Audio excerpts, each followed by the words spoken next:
Hello guys! Welcome back to my channel, to my page. Mga hindi ba nakasubscribe dyan? Ano pang hinihintay nyo mag-subscribe na kayo? Because we have another moto vlog here. Kaya naman, samahan niyo ko. One more mile, one more view, and she's already halfway through. Miss Techie, ride, Miss Techie. So guys, kitang-kita naman sa ating background na sa Triumph tayo, specifically sa Green Hills branch, ang kanilang main branch, dahil na-invite tayo at dahil meron silang bagong dalawang motor, not just one but two. So papakita ko sa inyo yung mga motor na to na nilabas ng Triumph Philippines.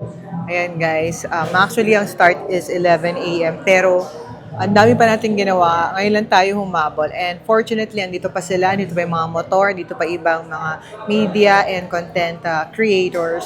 Kaya naman nakagawa pa tayo ng vlog. So, ito yung ibang mga motor nila na hindi naman not so old. Pero yun, no? Parang kare-release lang nun. And then, ito yung mga bago. This one are the trackers. On the other side are the Trackstone. So, two models. Parehong 400cc na big bike. So, isa-isahin natin sila.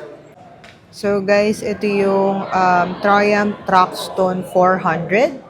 Comes in 4 colors. May yellow, may white, may, ano ba to? Burgundy, red, and black with a touch of silver. So, dito sa kanilang specs, tawag dyan sa black na yan ay Phantom Black. Ito namang sumunod ay Carnival Red. This one is Metallic Racing Yellow. And this one is Pearl Metallic White. In fairness, ha? Ang ganda ng harap, no? Ganda ng yellow, oh. Oh. Diba? Mamukha sila. And ang kanilang tires ay Pirelli Diablo Rosso 4. Not bad, not bad. Ang ganda rin ng pagkakapwesto ng exhaust. This one is a TR Series single-cylinder engine. Of course, as we can see, it's 400cc. In fairness sa Triumph, lately, ang dami nilang 400cc na bike. Unlike before, na 550 yung entry nila for the displacement. So, ngayon marami ng choices yung mga gustong mag 400cc na motor. Ang kanyang handlebars ay clip-on. Ang kanyang style ay cafe racer. Pagdating naman guys sa display, ayan, makikita nyo. Siya ay may LCD display na mayroong digital tachometer. Of course, meron yung fuel gauge. Tapos makikita nyo rin yung remaining range. Tapos, meron din yung average and current fuel consumption. Tapos, yung gearing nyo. And other informations na kailangan nyo dito sa display. Makaluma yung datingan no? Hindi pa siya keyless. Yun yung mga buttons. Ganda nung kanyang side mirrors. Yan, no? Pwede rin yan, ilagay sa ilalim. Pero babaliktarin mo lang, ganun. Tapos ito ang kanyang tangke. Ang kanyang fuel capacity ay 12.9 liters.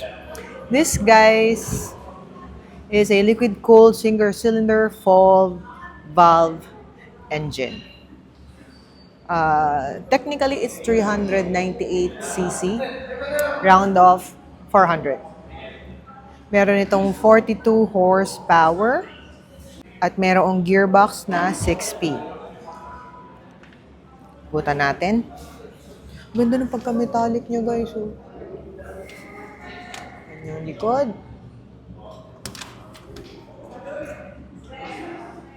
Pagdating sa seat height, guys, meron itong 787.4 mm. Tapos, 1,364 mm naman ang wheelbase. And ang kanyang wet weight ay 176 kg. At ang kanyang SRP ay 365,000. Oh my God. Naka-Triumph ka na for that price, no? Not bad. Ganda talaga na exhaust. So, tingnan naman natin yung isang model na sinabay ng release. Ito guys. Ang tawag nila dito ay Tracker 400. This one comes in 3 colors. Merong Phantom Black, meron ding Racing Yellow, and meron ding Aluminum Silver Gloss. Ito. Ayan. Kakaiba din yung datingan, ano? In fairness, no? Tracker 400. So, kanina, Traxton 400. Ngayon ay Tracker 400. Magkahawig yung design ng kanyang exhaust. And I believe same engine ito at yung Truxton. So, 398cc rin ang displacement. Pero, mas mababa ng konti yung horsepower niya. 41. The other one, the Truxton, is 42 horsepower. Pareha silang may gearbox na 6-speed. Pagdating sa seat height, guys, medyo mataas to ng konti. Yung kanina kasi, 787.4. This one is 797.6. Mamaya, uupuan natin. Tingnan natin yung kanyang seat height kung ramdam ba natin ang difference. Meron siyang wheelbase na 1,359mm. Same sila ng fuel capacity ng Truxton, guys. Meron silang 12.9 liters. Pero, pag full tank sila, mas mabigat yung Truxton. Yung Truxton ay pumapatak ng 176 kg. This one is 73 kg. So, 3 kg ang difference nila pag full tank. Ang kanyang gulong, guys, ay Pirelli din na MT60 RS. Parang mas gusto ko yung gulong nito kumpara din sa Truxton. Siya ay TR Series single cylinder engine. Pero magkaiba sila ng side mirrors, as you can see. Diba? Magkaiba.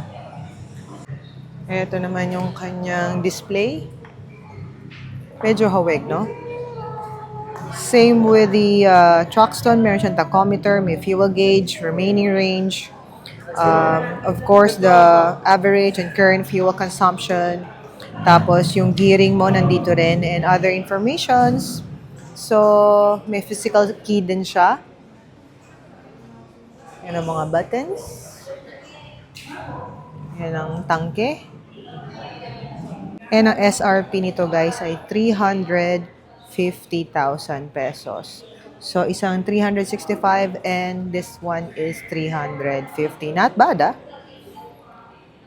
I think magkaibang rider ang kukuha nito at yung Truxton. So, siguro kung medyo gusto mo ng mas upright ang upo, ang kukunin mo ay itong Tracker.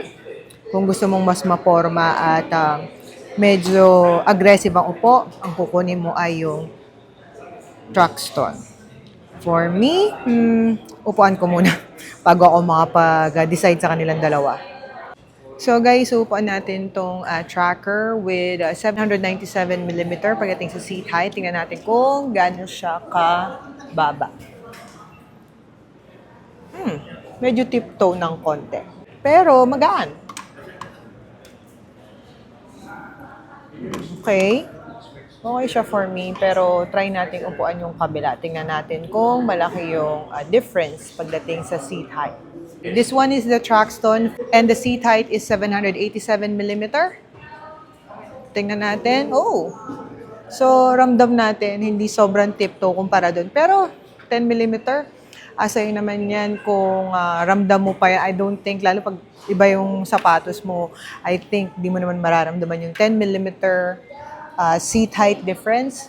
Another difference is 3 kilograms lighter yon kumpara dito. And the horsepower naman is mas mataas to ng 1 horsepower kumpara sa Tracker.